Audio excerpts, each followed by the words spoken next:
everyone, and welcome back to Superhero Headquarters. I am your host, Miss Dorch, and here at Superhero Headquarters, we are molding the superheroes of tomorrow, one mission at a time. Okay, so today's video is all about giving you different tips and tricks to use as you are trying to navigate through this crazy new version of teaching. I know that some schools have different methods of how they have come back to school in lieu of COVID. So we have schools that have come back traditional style, which means that they're completely in person 5 days a week. We have schools that are hybrids, which means that some days they come to school, some days they're at home. We have schools that are another version of hybrid where they have A and B days or A and B groups where this group comes to school and this group stays home. Then we have schools that are teaching both. And I feel like that's the crazy land, right? So we have schools that are teaching both in person 5 days a week and virtual 5 days a week, which means that the teachers in those classrooms are teaching both types of students at the same time, y'all. That is bonkers. But hey, as teachers, we always do what we have to do for the betterment of our students. And in lieu of those different things, or just having to teach that different style, I wanted to come to you all with some tips and tricks on how to just manage throughout the school day and how to provide that real classroom feeling as you're trying to navigate these new waters. Okay? So, before we begin the video, I want to give a disclaimer because I'm a little embarrassed, but that's okay, right? So, about a week ago, I was in a car accident where I had a minor concussion as well as some abrasions on my arm. And if you notice, I have a chipped tooth. Okay? But I am back and I'm doing better than ever. I just need to make my way to the dentist, y'all, which will be very soon. Very, very, very soon. So let's go ahead and get into today's video. Before we begin, make sure that you hit that notification bell and that like and subscribe button so that you can be notified on everything Superhero Headquarters. Thank you. So first and foremost, why and who am I to be giving you tips on how to do this? Well, I'm a teacher who has been teaching virtual and traditional students at the same time since the beginning of the school year. So since August, this has been the style of teaching that I have been required to do by my district. So I have a little experience in this area. Am I an expert? No. I learn new things every day, new tips and tricks to use to better my classroom. But I just wanted to come to you with what I feel like were basic fundamental things that you need to provide the best classroom in the beginning. Okay, so that's who I am and while I'm giving my opinion. So let's go ahead into our 10 tips and tricks. The first one is, first you need to make sure that you have 2 monitors. And if you're not fortunate to do that, I will at the end of this video talk about different things that you can use as an alternative. So the reason that you need 2 monitors is because you want to be able to monitor your kids on one and still be able to do all of the annotation and screen sharing things that you need to do, as well as you want to make sure that your traditional children are still able to follow along and everyone is on the same page. Okay, so what I do in my classroom is I log into Zoom, because that's what we use Zoom. So I log into Zoom via my Promethean board as well as my computer. I allow my computer to act as the host throughout the day, and I give permission to my smart board as a way of sharing. So this allows me to share from my smart board and use my smart board in the same capacity that I would use it had all the kids been in school. So I'm able to pull up different things. I'm able to share different stuff with them. I'm able to annotate and draw whatever I need.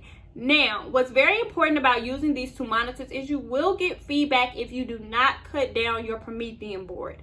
So what I do is I allow the sound or audios to play from my computer screen or from my computer, and I cut the volume down all the way on my Promethean board and mute myself via my Promethean board. I will give you a video that shows you exactly how I do this.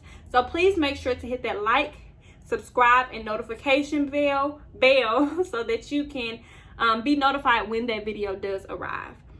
But yeah, so 2 monitors allow you to still be able to see your kids on one screen and be able to share everything that you need. It also allows you to be able to use your computer if you need to. So sometimes while they're independently working, I may want to check on what they're doing, and I don't want to necessarily take the screen that they're on away from them, just in case they need to refer back to it. So sharing from my Promethean board allows them to still see the content, and it allows me to still use my computer and monitor them at the same time, because Zoom will put them in a corner. So it works well for me. Tip number 2.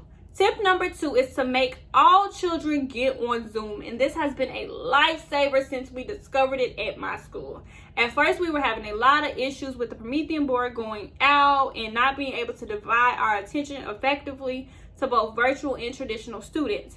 But once we learned that putting all the children on Zoom allows for a more seamless classroom, we were able to breathe.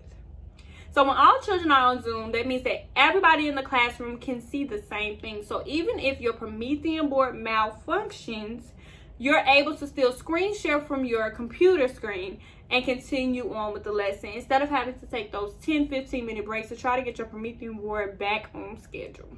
So that is the second tip. Also, with putting everyone on Zoom, whenever you want to just zoom into your virtual children so that you can really hone in on them, you can always tell your traditional children to cut off their cameras, and Zoom will put the virtual students at the top of your screen because they're the only people with their cameras on. Tip number 3. Interactive slides or presentations. So in my district, we're required to make Google Slides as we transition into this new world as a way of having a more formatted version of how we'll teach class.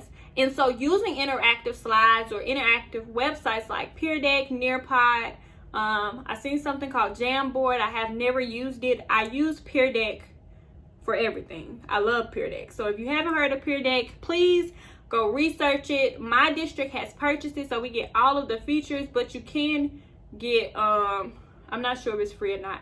I'll research it and put it in the description box below.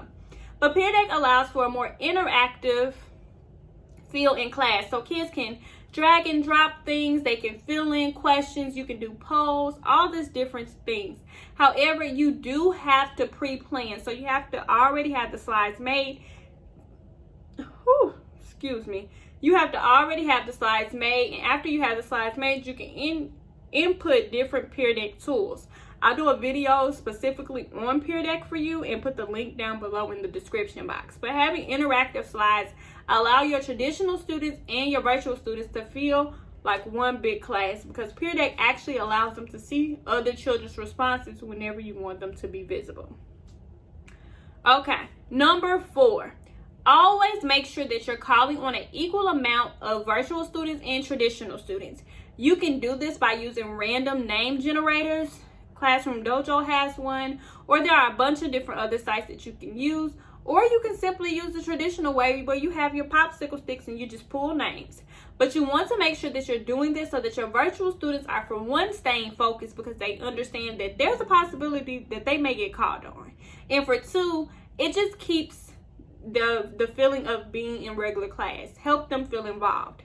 With doing this, you also want to give your virtual children more wait time because there may be a delay in sound, and then they have to unmute and all these other things. So, but make sure that you're calling on an equal amount of them while you're in class.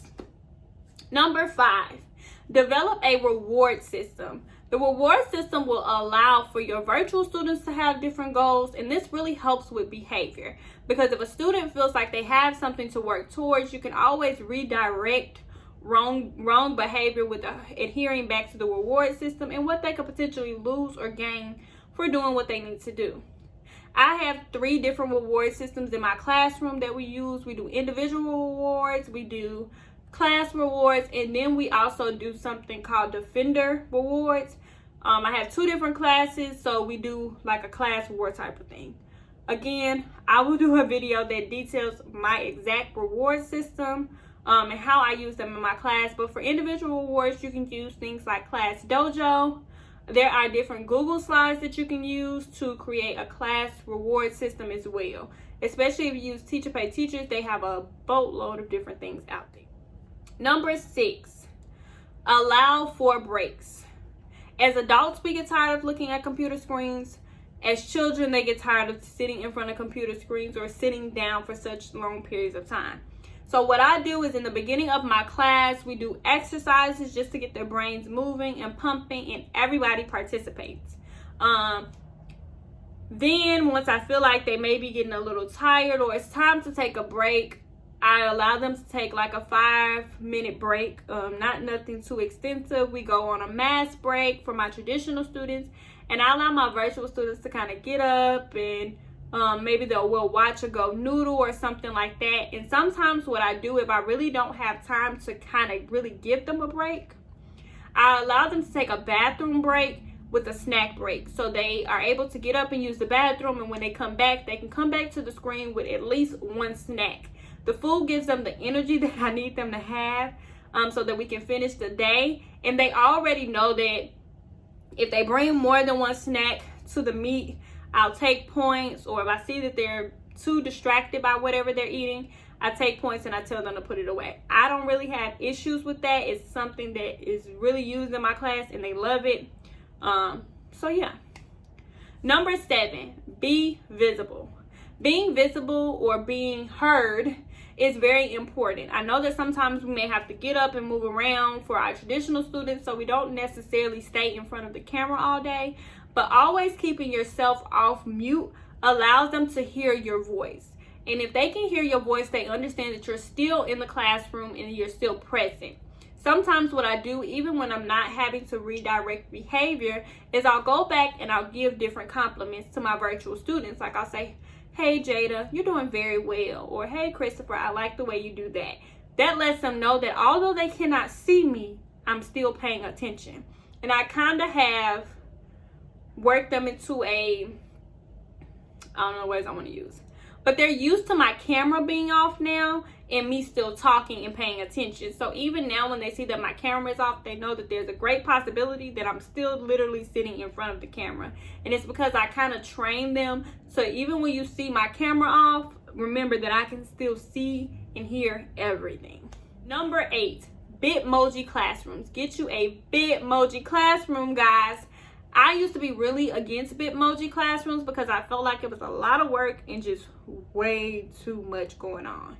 But this really helps, especially if you have younger children that don't necessarily know how to go to app after app after app. So what a Bitmoji classroom does is it puts everything in a central place, and literally all they have to do is click on certain icons and it will take them where they need to go. The only thing you really need to teach them how to do is how to get to the Bitmoji classroom and how to get back to the Bitmoji classroom if they need to. Other than that, I have had no problems. I'll do a video that specifically shows you my Bitmoji classroom and how my children use it. Number 9. Number 9, set your rules like it's the first day. Because this is a new way of learning, it's important to have ground rules for your children. So make sure that on the first few days or the first day or just periodically throughout the rest of the school year that you're reiterating what your rules and expectations are. What I do, even if I don't orally say them every day, I have them on our welcome screen for my virtual students and traditional students to be able to look at as we're progressing throughout the day. That way, it's always in the back of their mind what I'm expecting of them and what I need them to do. Number 10, which is the most easiest, but has been the most forgotten. Be positive. In the world that we live in, there is so much chaos. The children are dealing with a lot of different things. We're dealing with a lot of different things. A lot of this is uncharted territory. And so it's important that we continue to be positive. I tell my children every day that the energy that you put into your day is exactly the energy that you'll get out. So it's important to remain positive and do what it is that you need to do to stay healthy. And just making sure that you're providing a positive classroom environment to foster growth. So what I do is when I come home, I do different things that I like to do to get my energy back. If something particularly frustrated me, in the beginning we listen to our favorite song or something that just keeps it positive. And I know that there are a lot of things that can go wrong, and they will go wrong. I literally had an observation where my technology just said, forget me. And so I had to work around that. So just remembering to be on your best P's and Q's and understand that things will go wrong. Technology will mess up because it's technology. It's a machine. It's expected to happen. You can't expect it to be perfect because it's not going to be. You're new at this, so accept that. Accept the fact that you don't know. And I promise you, you'll have a much better day. So again, I hope these 10 tips and tricks help you as you navigate through these new waters. If you need anything or you have any questions about how I do something, you can always either visit my website, superheroheadquarters.org, or you can email me. I always put my emails in the description box. Again, make sure that you like and subscribe down below and turn on the notification bell so that you can receive new videos. I try to upload a new video either every day or at least once or twice a week about different things that we do within the classroom. I am going to give you specific videos on how to use the 2 monitors. I'm going to show you how I do that in the classroom. I'm also going to show you my reward system as well as my Bitmoji classroom and other videos. So please, again, make sure that you like and subscribe. And thank you for coming to Superhero Headquarters. Miss Dortch is out.